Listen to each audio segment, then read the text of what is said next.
सुरक्षा व्यवस्था होगी इसमें? जैसा कि आप जानते हैं कि वर्तमान विधानसभा का मॉनसून सत्र, ये 12वां सत्र है, यानी वर्तमान विधानसभा 14वीं विधानसभा का 12वां सत्र जो है, जिसको मॉनसून सत्र कहा जाता है, उसका आयोजन जो है 21 अगस्त से 3 सितंबर तक होगा और इसमें 10 सिटिंग्स होंगी। जो अभी तक जो प्रस्तावित है वो 10 सिटिंग्स हैं और उसी के ही मुतल्लिक आज जो है लॉ एंड ऑर्डर यानी कानून व्यवस्था को लेकर जो है एक मीटिंग यहाँ पर विधानसभा परिसर में रखी गई थी और उसमें सभी जो उच्च अधिकारी हैं जिनका ताल्लुक वास्ता कानून व्यवस्था को बना के रखने का है, विधानसभा के परिसर के अंदर, विधानसभा के परिसर से बाहर जो परिस्थितियां हैं उन पर नज़र रखने का है, उसके मुतल्लिक मीटिंग अभी हुई है और उसमें हर सत्र से पहले इस प्रकार की प्रक्रिया हम करते हैं। तो उसी के जो है उसी ही तर्ज पर ये आज भी ये मीटिंग हुई है और सभी अधिकारियों को हमने ये कहा है कि सत्र के दौरान पर सभी मान्य सदस्यों की जो आवाजाही है, आना जाना है, उसमें कहीं भी कोई किसी को कोई परेशानी ना हो, इस बात को सुनिश्चित वो करें। जो सत्र के दौरान पर जो बहुत सारे हमारे प्रदेश भर से विभिन्न संगठनों से जुड़े हुए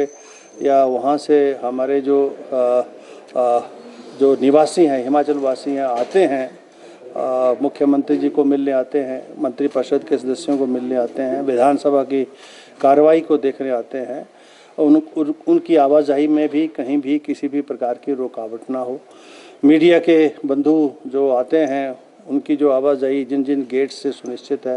वो भी हो। तो ये सारी जो परिस्थितियां हैं जो सेशन के दौरान जो है ज़रूरी हैं कानून व्यवस्था को बना के रखने के लिए, या जब कभी कोई प्रोटेस्ट हो तो उस परिस्थिति में जो है पुलिस के अधिकारियों को और प्रशासन के अधिकारियों का किस प्रकार के निर्णय लेने हैं, तो उसके मुतल्लिक ये मीटिंग अभी हुई है और मुझे उम्मीद है, क्योंकि ये 12वां सत्र है, अब तक जो 11 सत्र हुए हैं वहाँ लगभग सभी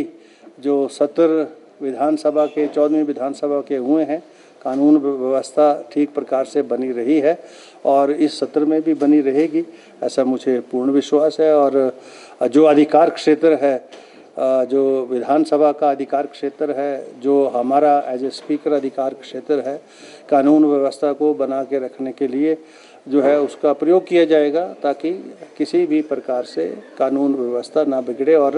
सत्र का संचालन बड़े शांतिपूर्ण ढंग से हो। सभी सामान्य सदस्यों को अपने अपने विचारों की अभिव्यक्ति के माध्यम से अपने चुनाव क्षेत्रों के और हिमाचल प्रदेश के जो विषय हैं उन पर जो है अंदर चर्चा में वो भाग ले सकें। सर, सवाल आ रहे हैं? अभी भी सवाल आना शुरू हुए हैं और अभी तक उसकी जो मीटिंग है वो हम करेंगे लास्ट में, कि हमारे पास जो है 20 तारीख को शायद,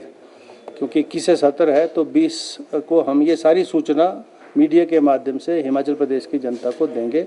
कि हमारे पास कितनी सूचनाएं आना शुरू हो गई हैं और अभी तक जो है प्रश्नों की सूचना आना शुरू हो गई है। कुछ नोटिस भी से आना शुरू हुए हैं, 130 के भी आए हैं, 62 के भी आए हैं, 61 के भी आए हैं। तो वो नोटिस हमने सारे जो है सरकार को जो है प्रेषित कर दिए हैं जवाब के लिए, और ये कंसोलिडेटेड हम आपको सत्र से एक दिन पहले जो प्रेस को हम बुलाते हैं और प्रेस के माध्यम से हिमाचल प्रदेश की जनता को हम वो जानकारी देते हैं कि कितने प्रश्न जो है ओरल कितने आए हैं, रिटन कितने आए हैं, किन किन नियमों के तहत जो चर्चाएं आई हैं, सूचनाएं आई हैं, उसकी जानकारी हम उस वक्त आपको देंगे। सत्र छोटा रखा गया था कि यही वजह है कि जो मॉनसून सत्र है वो 10 दिन का रखा गया है?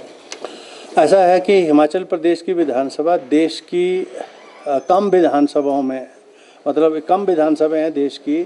जो लगभग 35 दिन या 30 दिन या उससे ज़्यादा चलती हैं। हिमाचल प्रदेश विधानसभा ने अपनी जो नियम है उन नियमों के माध्यम से इस बात को सुनिश्चित किया कि विधानसभा 35 दिन साल में कम से कम चलेगी। ये हमारे नियम बना दिया है। अगर हम जो है वो सिटिंग्स ना कर पाएँ तो हाउस के पास पावर रहती है कि वो उसकी एग्जम्पशन जो है वो हाउस देता है। तो ये मेरे ख्याल देश में कहीं भी किसी भी विधानसभा के पास ना ऐसा कोई नियम है ना इस प्रकार की सिटिंग होती है। तो हमने 16 सिटिंग्स जो है बजट सत्र में की हैं और 10 हम अभी कर रहे हैं, तो 16 और 10 26 हो जाएंगी। और फिर विंटर सेशन है अभी हमारे पास, तो मुझे लगता है कि वो 35 सिटीज़ का जो रिक्वायरमेंट है वो हम पूरा करेंगे। 16 हमने तब की थी और 10 हम अब कर रहे हैं, तो और 9 हम कर लेंगे आगे जाकर, 9 से 10 भी हो सकती हैं। तो 35 सीटिंग की जो रिक्वायरमेंट है तो वो हम पूरी करेंगे। सर, आपके गिरी क्षेत्र में बरसात से काफ़ी नुकसान हुआ है, मुख्यमंत्री वहाँ हैं, किस तरह की राहत दी जा रही है? वैसे तो जैसे जो पिछली जो बरसात की घटनाएं हुई हैं, डिज़ास्टर जो हुआ हिमाचल प्रदेश में विशेष रूप से 2023 में और 25 में जो हुआ, जिसमें भारी नुकसान हिमाचल प्रदेश के सभी ज़िलों में हुआ। इस बार भी भारी बरसात की वजह से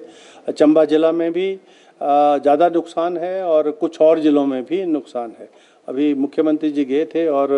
वहाँ चंबा प्रॉपर में जहाँ जहाँ नुकसान था वहाँ तो उनको जाने का मौका मिला, लेकिन जो ज़िले में अन्य स्थानों पर है मेरा ख्याल जब वो टूर पर जाएंगे तो शायद वहाँ देखेंगे। लेकिन अभी फौरी तौर पर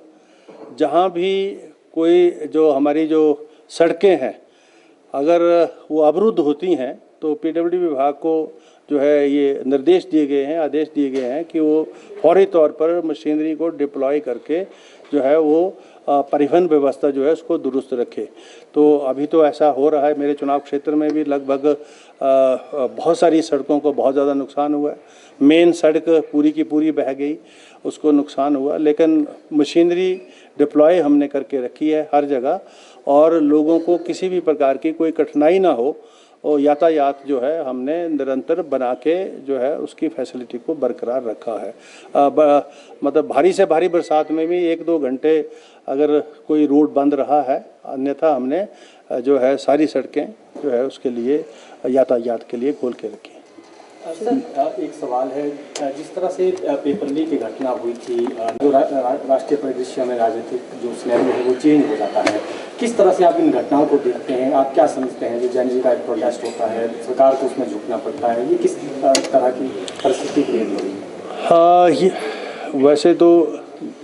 सरकार की जो सारी कारगुजारी है और जो हमारा जो लोकतांत्रिक प्रजातांत्रिक प्रणाली है, जो संविधान ने जिस प्रकार से उसका उल्लेख किया है, क्योंकि रिप्रेजेंटेटिव सिस्टम है जिसमें parliamentary form of democratic system है, स्टेट में लेजिस्लेचर्स हैं और प्रतिनिधियों के रूप में जो है रिप्रेजेंटेटिव जाते हैं जो विषयों को लेकर पार्लियामेंट के माध्यम से या स्टेट लेजिस्लेचर के माध्यम से उनकी चर्चा कर कर उनका निर्माण करते हैं। तो सारे सिस्टम को जो है एक ट्रांसपेरेंटली जो है फंक्शन करने की ज़रूरत है। जो आप युवाओं की बात कर रहे हैं आज के समय में, ये स्वाभाविक है कि जब पेपर लीक की घटनाएं होंगी और बड़े से बड़े जो एग्ज़ाम्स के पेपर लीक होंगे तो ये बड़ी दुखद और एक शर्मनाक घटनाएं हैं और ये कोई भी एक्सपेक्ट नहीं करता, क्योंकि जो तो कंपटीशन दे रहे हैं, जो पेपर दे रहे हैं वो तो एक्सपेक्ट करेंगे नहीं करेंगे, लेकिन उनके माता पिता भी नहीं और समाज भी नहीं करता। इसलिए मैं ये समझता हूँ कि आज के समय में प्रशासन के लोगों को और सत्ता में बैठे हुए हम सब लोगों को जो है अपने अपने काम में ट्रांसपेरेंसी लाने की ज़रूरत है और सिस्टम को और पुख्ता बनाने की ज़रूरत है ताकि इस प्रकार की घटनाएं जो है ना हो। अगर कहीं हों तो जो है उन पर जो भी व्यक्ति जो है उसमें शामिल हो उसको पूरी की पूरी सज़ा मिले। सर 15 अगस्त 15 अगस्त की आप सबको बहुत बहुत शुभकामनाएं। और 15 अगस्त का कार्यक्रम जो है, मैं तो बिलासपुर में जा रहा हूँ। आज़ादी का समारोह है हमारा। 15 अगस्त सन 1947 को देश आज़ाद हुआ था और 26 जनवरी 1950 को संविधान लागू हुआ और हम लगभग 80 वर्ष से जो है अब अपना जो है ये स्वतंत्रता आंदोलन जो है, स्वतंत्रता दिवस जो है मनाते हैं। आप सबको स्वतंत्रता दिवस की बहुत बहुत शुभकामनाएं और आपके माध्यम से हिमाचल प्रदेश की जनता को बहुत बहुत शुभकामनाएं। सर, कल भाजपा नेता ने एक पत्रकार वार्ता की और उसमें उन्होंने कहा कि कांग्रेस जो है आने वाले विधानसभा चुनाव में उनका अंतिम संस्कार, उन्होंने जो है एक शब्द जो है वो बोला है कि कांग्रेस, पता नहीं ऐसा है, ये विधानसभा है और मैं एज ए अध्यक्ष आपसे बात कर रहा हूँ। अब कांग्रेस प्रतिनिधि होने के नाते जो है मैं यहाँ तो नहीं बोल सकता। उन्होंने क्या बोला है क्या नहीं बोला तो मैंने सुना नहीं, लेकिन वो आप किसी कांग्रेस के माननीय हमारे वरिष्ठ मंत्री हैं उनसे ज़रूर पूछिए, अध्यक्ष से ज़रूर पूछिए, क्योंकि मेरा यहाँ पर जो रोल है विधानसभा में वो पार्टी से अलूप है। Thank you very much.